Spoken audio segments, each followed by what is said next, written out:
नमस्कार, आदाब। मैं मोइन चौधरी। आज मैं फिर हाजिर हूँ। आज आपसे ऐसी हस्ती को रूबरू कराने जा रहा हूँ जो किसी पहचान की मोहताज नहीं है, जिन्हें लगभग इस बांदा ईस्ट एरिया में लगभग सभी जानते हैं, सभी पहचानते हैं, जो कारपोरेटर भी रहे हैं और जो आमदार का चुनाव भी लड़ चुके हैं यहाँ से। और आज वो हमारे सामने बैठे हुए हैं। मैं उनसे कुछ सवाल करना चाहता हूँ। तो हमारे बीच में है शब्बीर शेख साहब, जिन्हें हर कोई पहचानता है, कारपोरेटर भी यहाँ से रहे हैं। तो मैं उनसे सवाल करने जा रहा हूँ। क्या भाई, मुझे ये सवाल आपसे करना है कि आप जो ये आजाद उम्मीदवार इंडिपेंडेंस से जो पर्चा भरकर आए हैं, उसकी वजह क्या है? और आप जब कारपोरेटर थे तो आपने कुछ काम किया या यहाँ के लोगों के लिए कुछ आपने करके दिखाया? ऐसा मेरा सवाल है। अस्सलाम वालेकुम। कॉर्पोरेटर था, लोगों को सारी बातें मालूम थी, मैंने कॉर्पोरेटर में क्या क्या काम किया। और इत्तेफाक से मेरे कॉर्पोरेशन में आग लग गई थी कोयला गली में। मैं ही वो अकेला बंदा हूं जो सब लोगों से नड़कर जिसका घर जिधर है उधर बना के लेने गए। और उस मेरे कार्यकाल के अंदर में तुम अभी भी आरटीआई मार के निकाल लोगे तो जितना फंड मैंने वापरा हूं उतना फंड शायद कोई कॉर्पोरेटर वापरा नहीं होगा। अब पिछली बार में जो इधर, इसके बाद में आमदार का इलेक्शन भी मैं लड़ा।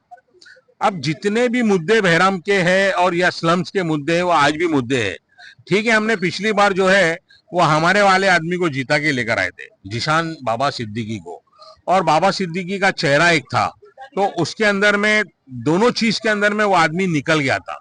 लेकिन 4.5 साल के अंदर वो आदमी ने हमारे डेवलपमेंट के लिए बहराम, नौपाड़ा, घास बयार, भारत नगर और तुम्हारा गोलीबार क्या किया उसने।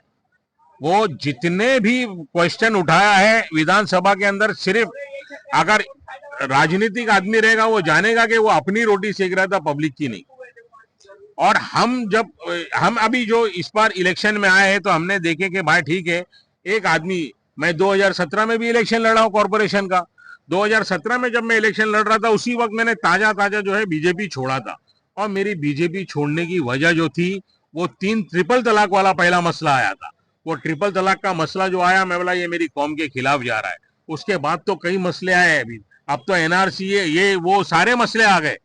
उसके बाद में आज जब तुम्हारे को टिकट, तुम अपने मुफाद के लिए तुमने कांग्रेस छोड़े, कांग्रेस ने तुम्हारे को निकाली नहीं।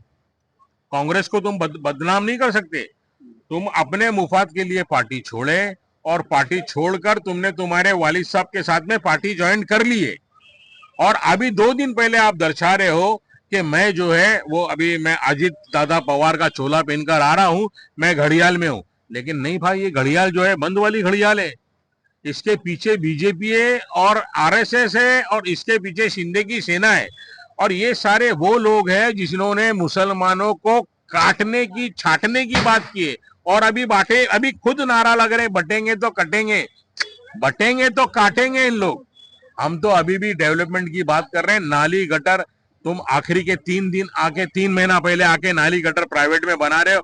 और जो तुम्हारे चेले चपाटे वो बोल रहे कि भाई हमारे भाई देखो नाली गटर बना रहे। तो तुम हमको चाहते हैं नाली गटर के अंदर में रखने का या 2-5 किलो चावल बांटने का?